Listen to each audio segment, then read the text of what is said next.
அதான் mister gold. தரத்திலையும் அளவுலயும் நோ காம்ப்ரமைஸ். மிஸ்டர் கோல்ட் 100% கடல் எண்ணெய். No compromise. உங்க சைடுலயும் எங்க சைடுலயும். GT Holidays, South India's #1 travel brand. வணக்கம் சார். வணக்கம்.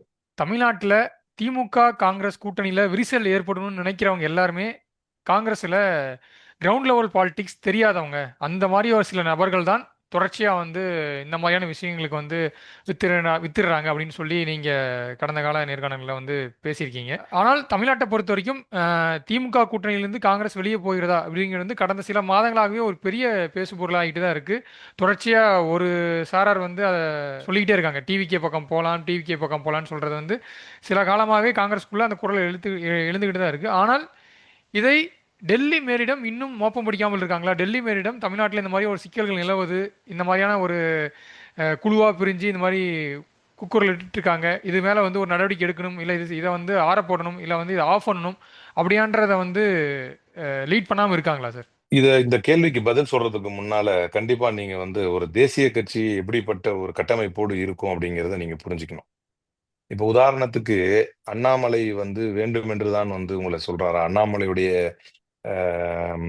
அது என்ன வார் ரூம் தான் உனக்கெல்லாம் எதுக்கு கவர்னர் பதவி விட்டு வந்தேன்னு என்ன கேவலமா பேசுறாங்க அப்படின்னு கடந்த காலங்கள்ல தமிழிசை சவுந்தரராஜன் பேசியது நீங்க மறந்துருக்க மாட்டீங்க. அப்ப இதெல்லாம் டெல்லிக்கு தெரியாம இருக்குதா அப்படிங்கிற ஒரு கேள்வி உங்களுக்கு வரும்ல. எடப்பாடியை இவர் இப்படி பேசுறாரு, இவருடைய ஆட்கள் எடப்பாடிக்கு எதிராக பேசுறாங்க, இதெல்லாம் டெல்லி எல்லா செய்தியும் டெல்லிக்கு போகும் அப்படிங்கிறது எப்படி, அதாவது டெல்லிக்கு போகும், அதாவது தேசிய தலைமைக்கு போகும். அந்த செய்தி நிறைய உதாரணங்கள் நான் தேசிய கட்சியிலன்னு சொல்லணுங்கிறதுக்காக ஒரு தப்பான கட்சியில மட்டமான உதாரணத்தை நான் சொல்லிட்டு இருக்கேன்னு கூட நீங்க எடுத்துக்கலாம்னு வைங்களேன். இருந்தாலும் இதன் மூலமா நான் சொல்ல வர செய்தி என்ன அப்படின்னா, ஒரு மேலிடத்திற்கு பல்வேறு கருத்துக்களை பல்வேறு விதமான சிந்தனைகளை இவர்கள் கொண்டு போய்கிட்டே இருப்பாங்க. ஒரு விஷயத்தின் மீது தெளிவு ஏற்படுத்துவது சிரமம், அதையே குழப்பத்தில் ஆழ்த்துவது எளிது. இதுலயே உங்களுக்கு எல்லாத்துக்குமான பதில் இருக்கு. அப்போ ஒரு தூய்மையான காங்கிரஸ் தொண்டனாக, அதே மாதிரி தலைவர் ராகுல் காந்தியின் மீது பற்று கொண்ட இளைஞர் காங்கிரஸ் நிர்வாகியாக, அதனாலதான் இவ்வளவு ஆர்வமா இதுல பங்கெடுக்கிறோம், எல்லாம் பண்றோம். அதுக்கு காரணம் என்ன அப்படின்னா, தேசிய அளவில் பாசிசத்தை எதிர்க்கக்கூடிய தலைவராக தலைவர் ராகுல் காந்தி இருக்கிறார். மாநில அளவில் இந்தியாவிலேயே முதலிடத்தை பிடிக்கக்கூடிய, பாசிசத்தை எதிர்க்கக்கூடிய முதல்வர்களில் மாநில அளவில் இந்தியாவிலேயே முதலிடத்தை பிடிக்கக்கூடியவராக நம்முடைய முதல்வர் இருக்கிறார். அப்படி இருக்கிற பட்சத்துல இந்த ப்ராசஸ் ரொம்ப ஸ்மூத்தா இருக்கு. இதை சிதைக்க வேண்டும் என்று நினைப்பவர்கள் கள யதார்த்தத்தை அறியாதவர்கள் என்று சொன்னது கூட நான் தப்புன்னு தான் நினைப்பேன். கள யதார்த்தம்லாம் அவங்களுக்கு தெரியும், தெரிந்து கொண்டே தன்னுடைய சுயநலனுக்காக இதை திரிக்க நினைப்பவர்கள் அப்படின்னு சொன்னா அது இன்னும் கூட ஆப்டா இருக்கும், இன்னும் அப்ராப்ரியேட்டா இருக்கும். ஏன் அப்படின்னா, இப்ப என்னுடைய நிலைப்பாடு என்னவா இருக்குன்னா, இப்ப கட்சிக்குள்ளேயும் வெளியே உள்ள நபர்களும் நிறைய பேர் நம்மளை அணுகி கேட்கும் போது, எப்பவுமே நான் எந்த காலகட்டத்திலும் தலைவர் ராகுல் காந்தி, என்னுடைய பாலிசி ரொம்ப சிம்பிள். தலைவர் ராகுல் காந்தி அவர்களுக்கு எந்த சங்கடமும் வந்துவிடக்கூடாது அப்படின்னு நான் ரொம்ப நினைப்பேன். ஏன்னா இப்போ முதல்வர் பேசுவார் இல்லையா, இங்க நம்ம அவர்கள் எதையாவது பேசிடுறாங்க, அது எனக்கு தூக்கத்தை கெடுக்குது அப்படின்னு சொல்லுவாங்க. அந்த வார்த்தையுடைய ஆழமான அர்த்தத்தை நான் உணர்வேன்.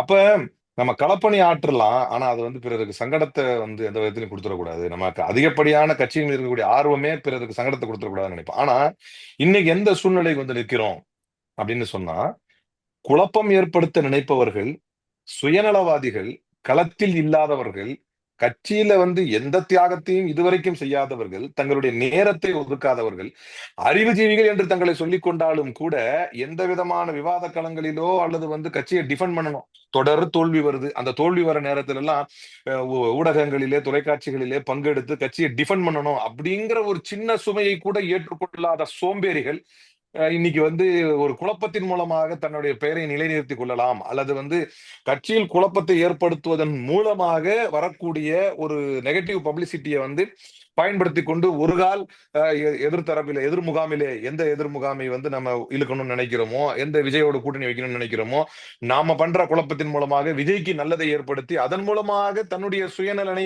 நிறைவேற்றிக் கொள்ளலாம் என்று நினைப்பவர்களுக்கு இருப்பது பச்சை சுயநலம் தானே தவிர இவர்களிடத்திலே கட்சி நலன் இல்லை என்பதைத்தான் சுட்டி காட்டுறோம். ஆனா இவங்க எல்லாம் நீங்க சொல்றவங்க எல்லாம் ராகுல் காந்தி அவர்களோட நேரடி தொடர்பில் இருக்காங்க.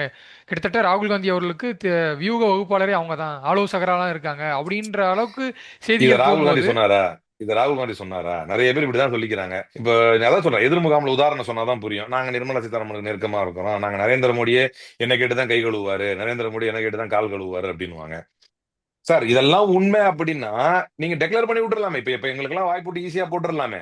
நான் ரொம்ப சிம்பிளா என்ன சொல்றேன், இதெல்லாம் உண்மை, ராகுல் காந்திக்கே இவர் தான் வியூகம் வகுப்பாரு, கோடி கிழிப்பாரு, வட்டம் போடுவாரு அப்படின்னா டைரக்டா ஒரு போன போட்டோ அல்லது அறிவிப்பு கொடுத்துட்டு போயிடலாமே. இப்ப என் பிரச்சனையே என்ன அப்படின்னா, எதை சொல்ல வேண்டுமானாலும் கட்சியினுடைய தலைமை அதை முறையாக சொல்லாமல், இவர்களுக்கு வந்து டெல்லியில ஏதோ ஒரு தொடர்பு இருக்குது, யார் மூலமா ஒரு இன்ஃபுளுன்ஸ் இருக்குது அப்படின்னு சொன்னா அதை பயன்படுத்தி களத்திலே இருக்கக்கூடியவர்கள், கள நிலவரத்தை புரிந்தவர்கள் திமுகவோடு செல்வது மட்டும்தான் இந்தியா கூட்டணிக்கு மாநில அளவிலும் தேசிய அளவிலும் நன்மை பயக்கும், அதுதான் கொள்கை ரீதியான கூட்டணியாக இருக்கும் என்று உறுதியாக இருப்பவர்களையே வந்து குழப்பக்கூடியது, அழுத்தம் தரக்கூடிய வேலைகளை இந்த தலைவர் ராகுல் காந்தியா போன் பண்ணி அழுத்தம் தராரு எங்களுக்கு. இவங்க என்ன செய்யறாங்கன்னா, டெல்லியில இவங்களுக்கு யாரெல்லாம் தெரியுமோ ஒரு ஒரு லாபி வச்சிருக்காங்க. இப்ப பிரச்சனையே அதுதானே, தேசிய கட்சியுடைய பிரச்சனையே மிகப்பெரிய பின்னடைவா இருக்கிறது என்ன அப்படின்னா, நான் அதுதான் ஒரு உதாரணம் கூட சொன்னேன். களத்திலே லாரன்ஸ்னு ஒருத்தர் உழைப்பாரு, ஆனா அவர் பேரை வந்து டெல்லியில யாருக்கும் தெரியாது. ஏன்னா அவருக்குமே ஹிந்தி பெரிய அளவுல தெரியாது, அவர் அவசியமும் படல. களத்திலேயே உழைக்கணும், கிட்டத்தட்ட 30 வழக்கு 40 வழக்கு வாங்கியிருப்பாரு, 15-20 முறை சிறைக்கு போயிருப்பாரு, ஆனா அவர் யாருக்கும் தெரியாது. சில சோம்பேறிகளையும் சில சுயநலவாதிகளும் வந்து தனக்கு இருக்கக்கூடிய தொடர்பால அப்கோர்ஸ் சில பேர் வந்து தன்னுடைய அறிவை கொண்டு ஆற்றலை கொண்டு கட்சிக்கு பங்களிப்பு தருவாங்க, அதை நான் ஏற்கிறேன். நீங்க இது வரைக்கும் உங்க அறிவை கொண்டு ஆற்றலை கொண்டு கட்சிக்கு களத்துல என்னத்தை பங்களிப்பு கொடுத்தீங்க? இப்ப இவர்களெல்லாம் யார்? அப்ப அதைத்தான் நான் சொல்ல வர்றேன். நீங்க சொல்ற கேட்கிற கேள்விங்கிறது எனக்கு புரியுது. ஒரு தேசிய கட்சியில் பலதரப்பட்ட நிர்வாகிகள் இருப்பாங்க. அதில் சில பேர் வந்து மாநில அளவிலே தலைவர் செல்வ பெருந்தகையை அறிந்தவர்களாக இருப்பார்கள். அப்ப இப்ப நீ கூட தலைவர் செல்வ பெருந்தகை வந்து நான் நேத்து நேர்காணல் கொடுத்துட்ட பிறகுதான் தலைவருடைய பேச்சை கேட்டேன். அப்புறம் தான் கேட்டேன். அப்ப பட்டா ஐயோ அப்ப பரவாயில்ல, ஒரு உண்மை தொண்டன் வந்து என்ன நினைக்கிறோம் அப்படிங்கிறது வந்து கட்சியுடைய மாநில தலைமை வரைக்கும் கிளியரா தான் இருக்குது அப்படிங்கறத விளங்கிக்கிட்டேன். என்னன்னா தவறாக பேசுறாங்க, இது தேசிய தலைமைக்கு தெரியாமையா இருக்கும், உடனடியாக நடவடிக்கை எடுக்க மாட்டாங்க. ஒரு தேசிய கட்சியில வந்து அப்படி பாத்தீங்கன்னா நான் ரொம்ப ஆப்டா சிம்பிளா ஒரு கொஸ்டின் கேட்பேன். தகுதி இல்லாதவர் மோடி, மட்டமானவர் நிர்மலா சீதாராமன் என்று தொடர்ந்து சொல்லிக் கொண்டிருக்கிறார் சுப்பிரமணிய சாமி, நடவடிக்கை எடுத்துட்டாங்களா பாரதிய ஜனதா கட்சியில? அப்ப வந்து விமர்சிப்பவர்கள் ஏடா கூடமா, இதை நான் எக்ஸ்ட்ரீம் எக்ஸாம்பிள் சொல்லிட்டு இருக்கிறேன் உங்களுக்கு, எக்ஸ்ட்ரீம் எக்ஸாம்பிள் சொல்லிட்டு இருக்கிறேன். இல்ல இப்ப சார், இவங்கெல்லாம் நீங்க தெரியாம இருக்குமா? பிஜேபியை கம்பேர் பண்ணதா இங்க இன்டாக்டா இருக்க கூட்டணி திமுக காங்கிரஸ் கூட்டணி. சோ அதை வந்து இல்ல இல்ல இல்ல நீங்க கூட்டணிக்காக இந்த உதாரணத்தை நான் சொல்லல. கட்சியில வந்து எதிர்கருத்து சொல்லக்கூடியவர்கள் ஒரு அந்த கட்சியிலேயே இருப்பாங்க, அந்த கட்சி நிர்வாகத்துக்குள்ளேயே இருப்பாங்கன்றதுனால தான் நான் அப்படி சொல்றேன். நான் வந்து கூட்டணிக்கான உதாரணமா இதை சொல்லல. நீங்க என்ன கேட்டீங்கன்னா, ராகுல் காந்திக்கே அவர் தான் யோக வகுப்பாளர்னு சொல்றாங்களே, அதுங்கிறாங்களே, இதுங்கிறாங்களே, வட்டம் போட்டு கொடுத்தாருன்னு சொல்றாங்களே, சதுரங்கம் வரைஞ்சு கொடுத்தாருன்னு சொல்றாங்களே அப்படின்லாம் ஒரு கொஸ்டின் சொல்லும் பொழுது கட்சிக்குள்ளே இருக்கிறவங்களுக்கு அவங்களுக்கு தெரியுமே, இவங்க ஏன் அவங்களுக்கு வாய் போட்டு போடல அல்லது இவங்க அவங்க நடவடிக்கை எடுக்கல, இந்த கேள்வி வந்து தலைவருக்கும் வைக்கப்பட்டுச்சு அந்த நேர்காணல்ல. நான் ஐ மீன் அந்த பத்திரிகையாளர் சந்திப்புல நான் பார்த்தேன். கரெக்ட் தானே?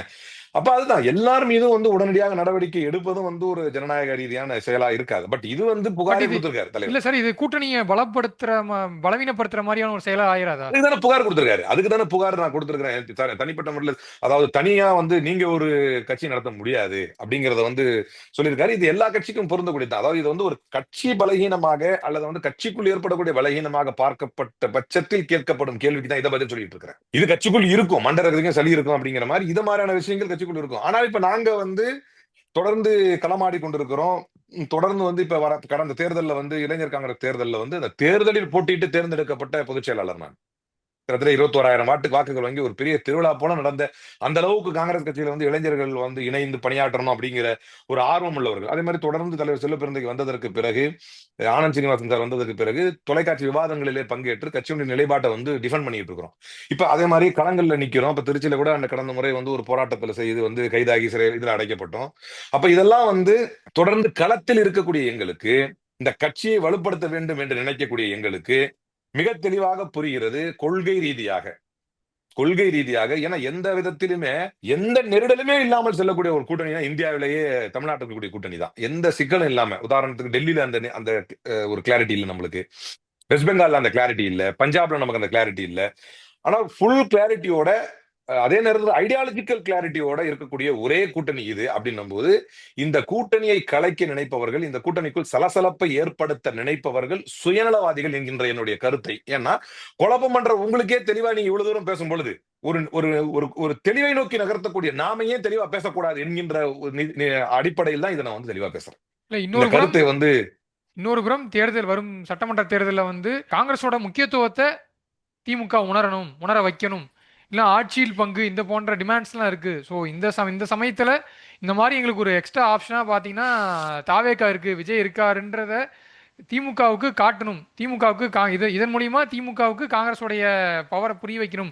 ஸோ அதற்காக இது வந்து ஒரு தேர்தல் சமயத்தில் நடக்கக்கூடிய ஒரு ஸ்டண்டு அப்படின்ற விஷயங்களும் பரவலாக பரப்பிட்டு இருக்காங்களா? அது எப்படி பார்க்குறீங்க சார்? அப்படி இருந்ததுன்னு சொன்னா இவ்வளவு உக்கிரமா நான் கண்டிச்சுக்கிட்டு இருக்க மாட்டேன். எந்த அளவுக்கு கண்டிச்சுக்கிட்டு இருக்கணும்னு எல்லாருக்குமே தெரியும். தலைவர் வந்து புகாராக எழுதி அனுப்பியிருக்க மாட்டாரு. அமைதியா வேடிக்கை தான் பார்ப்பாங்க. இதுதான் ஒரு ஒரு எக்ஸாக்ட் பதிலா நான் சொல்லுவேன். இது வந்து உளப்பூர்வமாகத்தான் இந்த எதிர்ப்பு வருகிறது என்பது பார்க்கக்கூடிய எல்லாருக்கும் தெரியும். இது செட்டிங்கா இருந்ததுன்னா நாங்க யாருமே ரெஸ்பாண்ட் பண்ண மாட்டோம். இப்ப நீங்க ஒரு அழைப்பே கொடுத்து இது சம்பந்தமா உங்க கருத்து சொல்லுங்கன்னா ரெஸ்பாண்ட் பண்ண மாட்டோம். நான் பல பணி மிகுதியாக எங்க ஓடிக்கிட்டு இருந்தாலும் இது சம்பந்தமா ஏன் ரெஸ்பாண்ட் பண்றோம் அப்படின்னா உள்ளம் கொதித்து போய் தான் ரெஸ்பாண்ட் பண்றோம். அப்படி ஒரு ஸ்ட்ராட்டஜி தேவையில்லை. இது ஒரு பக்கம் வச்சிருவோம். ஆனால் ஆட்சியில் பங்கு வேண்டும் என்று கேட்டோமா? கேட்கிறோம். கூட்டணியில் மரியாதை இருக்க வேண்டும் என்று கேட்டோமா? கேட்கிறோம், கேட்போம், கேட்டுக்கொண்டே இருப்போம். அதில் மாற்று கருத்து இல்லை. ஆனா அதிக தொகுதிகள் அதிக தொகுதிகள் கேட்போம். அதுல மாற்று கருத்து இல்லை. அதுதானே எங்க உரிமை. காமராஜர் ஆட்சி அமைய வேண்டும் என்று சொன்னோம். ஆட்சியில் பங்கு வேண்டும் என்று கேட்டோமா? கேட்டோம். அதிக தொகுதிகள் வேண்டும் என்று விரும்புகிறோமா? நிபந்தனை வைப்போமா? சண்டையிடுவோம். இந்த மாதிரி ஈனத்தனமா கிடையாது. அது நீங்க சொல்றது ஈனமான அரசியல். எது? இன்னொருத்த பேசிக்கிட்டு எங்களுக்கு அங்கேயும் ஆப்ஷன் இருக்குன்னு சொல்லிக்கிட்டு உடனே நாங்க இங்க வந்து எங்களுடைய இதை பண்ணோம். அது வந்து தவறு. அப்படி நடக்கும் பட்சம் அதுல ஒரு பங்களிப்பாக நம்ம இருக்க முடியாது. அது முறையில்லை. அதனால் தனிப்பட்ட முறையில் கட்சி பதவி இதெல்லாம் விட்டுட்டு தனிப்பட்ட முறையில் நமக்குன்னு ஒரு கிரெடிபிலிட்டி இருக்கு. இப்ப இன்னைக்கு விஜயை வந்து ஆதரிக்கக்கூடிய நிறைய பேர் சொல்றது, உதாரணத்துக்கு லைம் லைட்ல இருக்கணுங்கிறதுக்காக இவர் இதை பேசுறாரு. அது யாரா இருந்தா, அதாவது இப்படி நம்மள சொல்றாங்க, இந்த கருத்தை சொல்லக்கூடியவங்க ஆக்சுவலா லைம் லைட்ல இருக்கணும்னு நினைச்சா இன்னைக்கு நாம் விஜயை ஆதரித்து பேசுவதற்கு 1000 நல்ல விஷயங்கள் இருக்கத்தான் செய்யுது. அவர் பெரியாரை ஏற்று இருக்கிறார். ஏன் எங்கள் தலைவர் காமராஜரை ஏற்று இருக்கிறார். அவர் விஜயை வந்து ஏற்று பேசுறதுக்கு நிறைய விஷயம் இருக்கு. இதே யாரெல்லாம் இன்னைக்கு விஜய் கூட்டணிக்கு போகணும்னு சொல்றாங்களோ அவங்க டீமுக்கே மாறி ஆமா இப்படிலாம் ஓகே அப்படின்னு சொன்னா முதலில் வரவேற்கப்படக்கூடிய நபர்களில் நம்மளும் ஒருத்தரா தான் இருந்திருப்போம். அட்டென்ஷனுக்கு அவரை ஆதரிச்சு தானே பேசணும். ஆனா அது அல்லவே கூட்டணி பேரத்தை அதிகப்படுத்தி பேசுவதற்கு இது வழி அல்லவே. நியாயமா ஆமா அது அவருடைய கருத்து தான். அதுல என்ன தப்பு இருக்குன்னு தலைவர் சொல்லிப்படுறதுக்கு சொல்லியிருக்கணும். நாங்க எல்லாமே அந்த கருத்தை வந்து சரி கண்டிருக்கணுமே அப்படி பார்த்தா. ஆனா எங்களுடைய நோக்கம் ரொம்ப தெளிவா இருக்கு.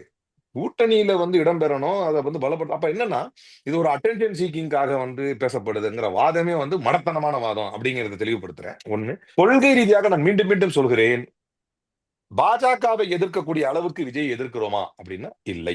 No, it's a flat no. அப்படி இல்லை. விஜயை எதிர்ப்பதற்கான காரணம் அல்லது விஜயோடு கூட்டணி செல்ல முடியாது என்று சொல்வதற்கான காரணம் தலைவர் ராகுல் காந்தி பாரதிய ஜனதா கட்சியை எதிர்ப்பதில் எவ்வளவு முனைப்போடு இருக்கிறார் அப்படின்னு எல்லாருக்கும் தெரியும். ரொம்ப தெளிவா எல்லாருக்கும் தெரியும். அப்படி இருக்கிற பட்சத்துல அந்த பாரதிய ஜனதா கட்சியை எதிர்க்கும் பொழுது அவன் வந்து சும்மா அந்த விரல் சப்பிட்டு வேடிக்கை பார்க்க மாட்டான். அதுக்கு எதிர்வினைகள் வந்து ஏன் எல்லாரும் எதிர்க்கிறதுல வந்து பயப்படுறாங்க மற்ற மாநிலங்கள். அல்லது வந்து உதாரணத்துக்கு நவாப் மாலிக் இருந்தாரு, இதுல சிவசேனால வந்து நவாப் மாலிக் இருந்தாரு. ஐ மீன் இதுல இருந்தார் தேசியவாத காங்கிரஸ்ல வந்து நவாப் மாலிக்னு ஒருத்தர் இருந்தாரு. அவர் வந்து தேசியவாத காங்கிரஸ்ல இருக்கும் பொழுதே அமைச்சராகவும் சிறுபான்மை நல அமைச்சராகவும் வந்து சிவசேனா ஆட்சியில இருந்தார். பால் தாக்கரே இருக்கும்போது, இவர் உத்தவ் தாக்கரே இருக்கும் பொழுது அவரை வந்து இந்த சமீர் வான்கடே கூட நடந்த பிரச்சனையில தூக்கி ஜெயில போட்டாங்க ஈடியை வச்சு. அவர் கிட்டத்தட்ட 1 வருஷத்துக்கு மேல சிறையில இருந்தார். சிறையில இருந்துட்டு வெளியே வந்தார். வெளியே வந்த உடனே அஜித் பவார் ஃபேக்ஷன்ல BJP centre. Ajit Pawar faction இப்ப கூட்டணி வச்சிருக்கு இல்லையா, அதுல போய் சென்டர். அந்த என்சிபியோட சேர்ந்துட்டார். அப்போ அழுத்தங்கள் சிறுபான்மை சமூகத்திலேயே சில எலும்பு துண்டுகளை உருவாக்குகிறது. நல்லா புரிஞ்சுக்கணும். நேரடி பாதிப்புக்கு உள்ளாகக்கூடிய சிறுபான்மை சமூகத்திலேயே சில இன துரோகிகளை அழுத்தங்கள் உண்டாக்குகிறது. ஆனால் அப்படி பல அழுத்தங்களை தாண்டி இன்னைக்கு ஒரு தலைவர் நிக்கிறாருன்னா அவரை விட்டுட்டு கொள்கை ரீதியா ஒரு 42 பேர் இறந்ததற்கான ஒரு சூழ்நிலை, ஒரு சம்பவம் நடைபெறுகிறது. அந்த சம்பவத்திற்கு முன்னால வக்ஃப் அமெண்ட்மெண்ட் ஆக்டுக்கு எதிராக முதன்மையாக குரல் கொடுக்கிறார். அவங்க சொல்லிக்கிற மாதிரி அது உண்மை பொய்ங்கிறது அப்புறம். போனேன்னு சொல்றது சந்தோஷப்படுறோம், ஓகே, அதை ஆதரிக்கிறோம், அதை வந்து ஊக்குவிக்கிறோம், மகிழ்ச்சி அடைகிறோம். நிறைய பேர் அவங்களுடைய 2ஆம் கட்ட தலைவர்கள் எல்லாம் சொல்றாங்க நாங்க தான் சுப்ரீம் கோர்ட்டு போனோம். நல்லா இருக்கு. யார் வந்து சிறுபான்மையினருக்கு நல்லது செஞ்சோம் அப்படின்னும் பொழுது, யார் வந்து ஒரு அநீதியான சட்டத்தை எதிர்த்தோம் அப்படிங்கிற போது நாங்க தான் முதல்ல எதிர்த்தோம் அப்படின்னு சொன்னது நல்லா இருந்துச்சு. திருப்பரங்குன்ற இஷ்யூ என்னாச்சு? வக்ஃப் அமெண்ட்மெண்ட் ஆக்ட்ங்கிறது நேஷனல் இஷ்யூ.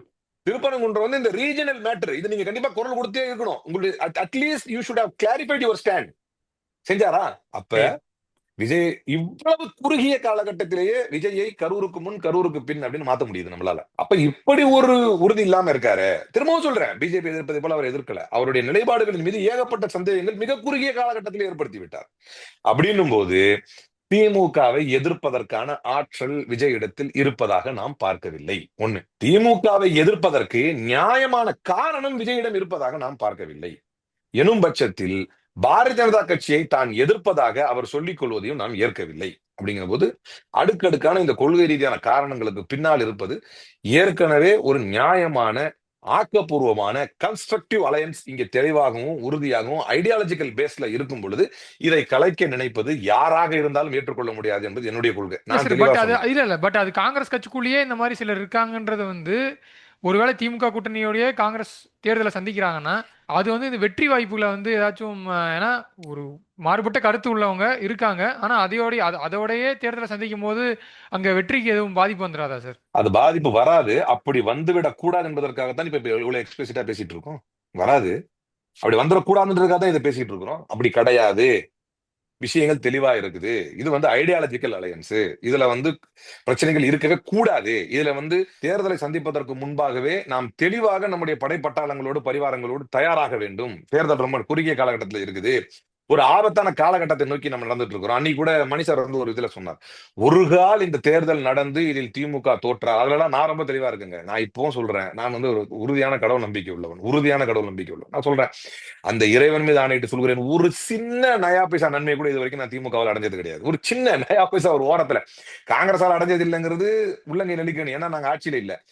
ஒரு திமுக இருக்குது அப்படின்னு சொன்னா அந்த திமுகவுல ஒரு சின்ன குறுகிய, ஏன்னா பாக்குற திமுக காரங்களுக்கு தெரியும், ஒரு சின்ன ஓரத்துல ஒரு சின்ன நன்மைக்காகவோ ஒரு போலீஸ் இஷ்யூக்காகவோ பீயிங் அன் அட்வொகேட் ஏதாவது ஒரு இன்ஃபுளுன்ஸ்க்காக எதுக்குமே போனதில்லை. ஒரு வழக்கு விஷயத்துக்கு எதுக்குமே போனதில்லை. அப்படின்ற பட்சத்துல என்னுடைய நிலைப்பாடும் கொள்கையும் ரொம்ப தெளிவா இருக்கு. இவ்வளவு ஓப்பனா நான் பேசுறேன்னா மடியில கனம் இல்லைங்கிறதுனாலதான் ரொம்ப தைரியமா நான் சொல்ல முடியுது. சரி, அலிமுல் புகாரி அவர்களே சொல்றாரு, மாநில பொறுப்பில் இருக்கிறவரே சொல்றாரு, திமுகவால் நாங்க எந்த பயனும் அடையலன்ட்டு. தனிப்பட்ட முறையில் இது நான் தனிப்பட்ட முறை, ஏன்னா தனிப்பட்ட முறையில் இவர் பயனடைந்தனால சொல்றாருன்னு வரக்கூடாதுல்ல வாதம். நான் எதுக்காக அடுத்தது சொல்ல வர்றேன். ஏங்க பலன் அடையறதுக்காக கட்சியில வர்றாங்க. நான் தெளிவா இருக்கிறேங்க. அதுல பலன் அடையறதுக்கு யாரும் கட்சியில வரல. நான் அந்த அளவுக்கு கொள்கை தெளிவோட இருக்கிறேன். அதைத்தான் இங்க சொல்ல வர்றேன். பட் சொன்னீங்களா சார், நாங்களும் பவர்ல இல்ல அப்படின்னு சொல்றீங்கல்ல. சோ அதனால சொல்றேன், விஜய் ஒரு ஆப்ஷன் கொடுக்குறாரு. ஆட்சி அதிகாரத்தில் பங்குன்றது வந்து உங்களுக்கு ஓப்பனா அனௌன்ஸ் பண்றாரு. நீங்க திமுக கிட்ட போய் இதை டிமாண்டா வச்சு நீங்க கேட்டு பெறணும். ஆனா விஜய் அவர்கள் ஓப்பனாவே கொடுக்க சொல்றாரு, ஆட்சி அதிகாரத்தில் பங்கு அப்படின்ட்டு. கணிசமான வாக்கு வங்கி வச்சிருக்கும் போது கணிசமான வாக்கு வங்கி வச்சிருக்காரா? எப்ப ப்ரூவ் பண்ணாரு சார்? கருத்து கணிப்புல 20% ஒரு வரைக்கும் வாக்கு வங்கி எதை வச்சு முடிவு பண்ணுவீங்க? கருத்து கணிப்பு வச்சா? கூட்டம் கருத்து கணிப்பு முதல் முறையா தேர்தல் பண்ணுவீங்களா? இல்ல சார், முதல் முறையா தேர்தல் எதிர்கொள்ள போறாரு. தேர்தலுக்கு முன்னாடி இப்படி ஒரு ப்ரெடிக்ஷன் தான் சார். ஆல்ரெடி தேர்தல் சந்திச்சு இல்ல ஆட்சி அமைப்பாரா அப்போ? சரிங்க, நான் உங்களுக்கு இதுக்கெல்லாம் வந்து ஆரம்பத்திலே பதில் சொல்லிட்டேன்னு நான் நினைக்கிறேன். அகைன் அந்த பாயிண்ட் நான் வந்துடுறேன். நான் எதுக்காக என்னுடைய பர்சனல் மேட்டர் சொன்ன அந்த பாயிண்ட்டுக்கு வர்றேன். இதுக்கு ஒரு பதில் சொல்றேன். அப்ப வந்து அதிகாரத்துல பங்கு கிடைக்கும்னா எந்த கொள்கை இல்லாத ஒரு கூட்டாலும் போயிடணுமா? நான் கேட்கறேன் உங்ககிட்ட. ஒரு வாதத்துக்கு உங்க மாதிரியே வந்துடுறேன், ஒரு ஆர்குமெண்ட் சேர்க்க வந்துடுறேன். அதிகாரத்தில் பங்கு கிடைத்தால் எங்கு வேண்டுமானாலும் செல்லலாம் அப்படின்னா பாரதிய ஜனதா கட்சியோடு கூட்டணி வைத்து அதிமுக கூட போயிருக்கலாமே. நாங்களாம் போய் அதிமுக கட்சியில சேர்ந்திருக்கலாமே. அதிகாரத்துல பங்கு கிடைச்சிடும் வாங்கன்னா ஜி கே வாசன் கூட போயிருக்கலாமேங்க. ஒரு சென்ட்ரல் மினிஸ்டர் கிடைச்சிடும், ஒரு ராஜ்யசபா எம்பி கிடைச்சிடும் அப்படின்னா ஜி கே வாசன் கூட போலாமே. அதிகாரத்துல பங்கு அதுக்கு அங்க இருக்கிறோம். கொள்கை ரீதியாக we should stand at the right part of the history. First அதுக்கு அப்புறம் அதிகாரத்தை நோக்கி போகணும். 2, அதுக்கு அப்புறம் தான் அரசியல்ல பங்கு, ஆட்சியில பங்கு அப்படின்னு. அப்ப அந்த ஸ்டெப் பை ஸ்டெப் கிராஜுவல் டெவலப்மெண்ட்ல தெளிவா இருக்கிறோம். ஏற்கனவே நான் சொன்ன பாயிண்ட் எதுக்காக சொல்ல வந்தேன்னா, அவர் மணி சார் ஒரு விஷயத்துல சொல்லியிருப்பார், அடுத்து ஒரு கால் திமுக ஆட்சியை இழந்தால், ஒரு கால் அதிமுக ஆட்சியை அமைத்தால், இப்ப கூட வேணா சேர்த்துக்குங்க, உங்க வாதத்தின்படி வர்றேன், விஜயும் ஆட்சியை அமைத்தால் அப்போது நடக்கக்கூடிய ஆட்சி என்பது நேரடியாக RSS ஆட்சியாக இருக்கும். அதுல எனக்கெல்லாம் பிஜேபி வந்துடும் பயமுறுத்துறாரு, அப்படி எல்லாம் ரொம்ப லேசான விஷயம் இல்ல கண்ணா. பிஜேபி வந்தா பயமுறுத்திடும்னா பில்கிஸ் பானு வீட்டு கதவை தட்டி கேளு, பிஜேபி வந்தா எப்படி இருக்கும்னு. இப்ப உன்னாவ் ரேப் விக்டிமுடைய குல்பர் சிங் வெளியே வந்தானே, இன்னைக்கு சுப்ரீம் கோர்ட் அவனை வந்து ஸ்டே பண்ணி திரும்ப அந்த ரிலீஸ வந்து தடை பண்ணிருக்கு. அந்த பாதிக்கப்பட்ட பெண்ணை கேளு, பிஜேபி எப்படி பண்ணுவான்னு தெரியும். ஆட்சியில இருந்தான்னா அவன் அரெஸ்ட் பண்ணலன்ன போது யூபியில வந்து ஹைகோர்ட் என்ன சொல்லுச்சுன்னா, the UP government standard in this case would force the court to declare that law and order has collapsed in the state அப்படின்னு சொல்லிச்சு. அதுக்கப்புறம் தான் அரெஸ்டே பண்ணான். வண்டி ஏத்தி கொண்டானுங்களே விவசாயிகளை, அவங்கள போய் கேளுங்க, அந்த குடும்பத்திடம் கேளுங்க, பிஜேபியோட ஆட்சிங்கிறது நேரடியாக எப்படி இருக்கும். உமர் காலித கேளுங்க, அவன் சொல்லுவான் எப்படி இருக்கும் அப்படின்னு சொல்லி. அப்ப பிஜேபி வந்து பயமுறுத்தாதீங்கன்னா அவ்வளவு லேசான விஷயம் இல்ல அது. பாரதிய ஜனதா கட்சி வந்து நேரடியாக RSS ஆட்சி நடப்பது என்பது அவ்வளவு லேசான விஷயம் இல்ல. பாயிண்ட் பிளாக்ல வச்சு சிறையில இருந்து வர கைதிகளை கொண்டுருவான். இங்க எவனா ஒருத்தனை கைது பண்ணி போட்டாலே கூன்னு கத்துறோம். அந்த அளவுக்கு இங்க மனித உரிமை வந்து மிச்சம் இருக்குது. ஜெயில இருந்து ஒருத்தர் வெளியே வர்றாங்க, முன்னாள் MP, முன்னாள் MLAங்க, முன்னாள் MP இருந்தவங்க, முன்னாள் MLA இருந்தவங்க, ஆஸ்பத்திரி இருந்து வெளியே போறான், பாயிண்ட் பிளாக் வச்சு சொல்றாங்க. யூபியில பிஜேபி ஆட்சி எப்படி இருக்குன்னு பார்த்து தெரிஞ்சுக்கங்க. பிஜேபி ஆட்சியில் தான் ஹரேன் பாண்டியா என்கின்ற மினிஸ்டர் கொல்லப்பட்டார். மோடியுடைய கேபினெட்ல, மோடியுடைய அமைச்சரவையில் இருந்த மினிஸ்டர் கொல்லப்பட்டார். இன்னை வரைக்கும் எப்படி செத்தாருன்னு தெரியாது. சொராபுத்தின் போலி என்கவுண்டர் எப்படி நடந்ததுன்னு தெரியாது. இஸ்ரத் ஜகான் என்கவுண்டர் யார் பண்ணான்னு தெரியாது. லோயாவை யார் கொண்டா, ஹூ கில்டு ஜட்ஜ் லோயான்னு புக் எழுதி வச்சிருக்காங்க. இதெல்லாம் வந்து பூச்சாண்டி காட்டுறதுக்கு வந்து சாதாரண விஷயம் கிடையாது. நேரடியாக யார் பாதிக்கப்படுவார், எப்படிப்பட்ட கல்புர்கியை யார் கொண்டான்னு தெரியுமா, கௌரி லங்கேஷ் யார் கொண்டான்னு தெரியுமா, நரேந்திர தபோல்கர் யார் கொண்டான்னு தெரியுமா. ஆக்டிவிஸ்டாக இருந்தாலும், சிறுபான்மையினராக இருந்தாலும், பத்திரிகையாளர் இருந்தாலும், நடுநிலையாக இருந்தாலும், இன்னைக்கு ஏன் சஞ்சீவ் பாட் இன்ன வரைக்கும் ஜெயில இருக்கிறானே, அவங்க பிள்ளைங்க இப்போ வந்து போஸ்ட் போட்டுருக்காங்க, நீங்க இல்லாத 8வது பர்த்டேப்பா அப்படின்னு. சஞ்சீவ் பாட் ஏன் ஜெயில இருக்கிறான், ஒரு IPS ஆபீசர் தெரியுமா. டார்கர் ஏன் கொல்லப்பட்டான் தெரியுமா. அப்ப இவ்வளவு விஷயங்களும் எங்க நடந்துச்சு, யார் ஆட்சியில நடந்துச்சு? இல்ல நீங்க சொல்றீங்க இதெல்லாம் அதிகாரத்துக்காக நாங்க வந்து கூட்டணி அதிகாரம் தான் கிடைக்கணும், அதுக்காக நாங்க கூட்டணி இன்னொரு கட்சியில இருந்து இன்னொரு கட்சி கூட்டணி போறது வந்து ஏற்புடையதா இருக்காதுன்ட்டு நீங்க சொல்றீங்க சார். ஆனால் நீங்க சொன்னீங்க திமுக காங்கிரஸ் கூட்டணியை இங்க இருக்கக்கூடிய சிலர் கள நிலவரத்தை தெரியாதவங்களும் அந்த மாதிரி உடைக்க விருப்பப்படுறாங்கன்னு நீங்க சொல்றீங்க. ஆனால் இதுக்கு பின்னாடி ஒரு நெக்ஸஸே இயங்கிட்டு இருக்கு. அதை தாண்டி அலிமல் புகாரி அவர்களுக்கும் விஜயை விமர்சிக்கும் போது மறைமுகமான அழுத்தங்கள், யாரு முகமே தெரியாதவங்கலாம் வந்து தொலைபேசி மூலமா வந்து மிரட்டல் விடுக்கிறாங்க, நீங்க இந்த மாதிரி பதிவு போடாதீங்கன்னு சொல்லி நீக்க சொல்றாங்க, பதிவு நீக்க சொல்றாங்க. இந்த மாதிரியான அழுத்தங்கள்லாம் வந்துட்டு இருக்குங்கிறதும் பார்க்க முடியுது. ஸோ இவ்வளோ பெரிய நெக்ஸஸ் ஒரு அழுத்தம் பின்னாடி இயங்குதுன்னா இது ஒரு சாதாரணமா கடந்து போகக்கூடிய இதா விஷயமா எடுத்துக்கலாமா சார் இதை? நான் இதை வந்து உங்களுக்கு இன்னொரு உதாரணமா சொல்றேன். நான் விஜயை பற்றி சொல்லும் பொழுது ஒண்ணு சொன்னேன். இப்போ வந்து அவர் கொள்கையை கரெக்டா பேசுறாரு, பெரியார் கொள்கை தலைவர்னு சொல்றாரு. இனிதான் அவரை பார்க்கணும், அவருக்கு அழுத்தங்கள் வரும், அந்த அழுத்தங்களை தாண்டி நிக்கிறாரான்னு பார்க்கணும். அதே தானே எங்களுக்கும் பொருந்தும். நாங்க கொள்கை ரீதியா நிக்கிறோம்னா எங்களுக்கும் அழுத்தங்கள் வரதான் செய்யும். மிரட்டெல்லாம் எந்த மயிராண்டி நம்மள மிரட்ட முடியாதுன்னு வைங்களேன். மிரட்டெல்லாம் கிடையாது, அழுத்தம் தான்.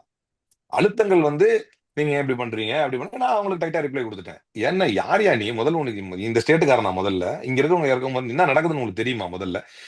முதல்ல வந்து அழுத்த ரீதியா வர்றாங்க, பொறுப்பு ரீதியா வர்றாங்க. அதுக்கப்புறம் வந்து நான் மதிக்கிற நபர்கள் இருப்பாங்கல்ல தேசிய அளவுல, அப்ப அவங்க கிட்ட இருந்து வந்து நான் சொல்றேன், என் பிரதர் நீங்க, எவ்வளவு உங்க மேல நான் இது வச்சிருக்கிறேன், நம்ம எல்லாம் பண்ணிருக்கோம். இப்ப வழக்கறிஞர்கள், நண்பர்கள், அவங்க எல்லாம் அவங்க மூலமா இதெல்லாம் இப்ப இவங்களுக்குமே கல நேரம் எல்லாம் தெரியாது. இப்ப இவங்க எல்லாம் யாருன்னா இந்த மாதிரி மேல் மட்டத்தில் இருக்கும் மைண்ட் செட் கொண்ட நபர்கள், கிரீமில இருக்கிற மக்கள், இவங்க எல்லாம் இவங்களுக்கு தொடர்புல இருக்கிறவங்க. அப்ப அவங்க சொல்றது வந்து தப்பா அவங்களுக்கு ப்ரொஜெக்ட் பண்றாங்க. இந்த மேல இருக்கிறவங்க வந்து இவங்க தப்பா, அவங்களுக்கு தமிழ்நாட்டுல என்னன்னு தெரியாதுல்ல. இவன் என்னத்த சொல்லுவான், திமுக மதிய மாட்டேன், விஜய் வந்துட்டாருன்னா உங்களுக்கு பெருசா கொடுப்பாரு, அவர் ஜெயிக்கிறதுக்கு வாய்ப்பு இருக்காது. தமிழ்நாட்டுல உங்களுக்கு லாபம் இல்லைன்னு கேரளாவில ஆட்சி பிடிக்கலாம் காங்கிரஸ் மீண்டும் அப்படின்ற ஒரு வாதம் தான் மீண்டும் மீண்டும் பிடிப்போம். கேரளாவில நாங்க கூட்டணியில இல்ல, தமிழ்நாட்டுல கூட்டணியில இருக்கிறோமே கம்யூனிஸ்டோட, அப்படி இருந்துட்டு போங்க. யார் வேணாம்னா கட்சி நலன் தாங்க முக்கியம். எனக்கு தேவையில்லைங்க. எனக்கு அது தேவையில்லை. நானும் கேரளாக்காரனா, எனக்கு என் மாநிலத்துடைய நலன் முக்கியம். இந்தியா முழுக்க பட்டு எறியும்போது என் மாநிலத்தில் நான் பாதுகாப்பாக இருந்ததற்கு காரணம் இந்த திமுகவின் ஆட்சி என்பது எனக்கு மாற்று கருத்து இல்ல. எந்த மாநிலத்தின் முதல்வர் வந்து வக்ஃப் அமெண்ட்மென்ட் ஆக்டை எதிர்த்து சட்டமன்றத்தையே போராட்ட களமாக்கினார்? எந்த மாநிலத்தின் முதல்வர் வந்து சிஏ எதிர்த்து குரல் கொடுத்தார்? எந்த மாநிலத்தின் முதல்வர் எந்த மாநிலம் தொடுத்த வழக்கின் அடிப்படையில் ஜனாதிபதி வரைக்கும் கேப் போட வச்சு இத்தனை மாசத்துக்கு நீங்க இதை தீர்மானிக்கணும்னு சுப்ரீம் கோர்ட்ல யார் வந்து உத்தரவு வாங்கினா? எந்த மாநிலம் வந்து சர்வசிக்ஷா அபியான் கேரளா அக்செப்ட் பண்ணிக்கிட்டீங்க, SSC-க்காக வந்து சர்வசிக்ஷா அபியானோட இதை அக்செப்ட் பண்ணிக்கிட்டீங்க, நியூ எஜுகேஷன் நேஷனல் எஜுகேஷன் பாலிசியா. இன்னி வரைக்கும் நீ கொடுக்கலனாலும் நான் அக்செப்ட் பண்ண மாட்டேன் நின்ற மாநிலம் என் மாநிலங்க. அதெல்லாம் எனக்கு பெருமையா இல்லையா?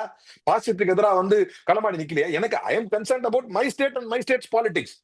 அதுக்கப்புறம் நான் நேஷனுக்கு கேரளால என்ன, டெல்லியில என்ன, இப்ப அப்புறம் பேசுவோம் அதெல்லாம்.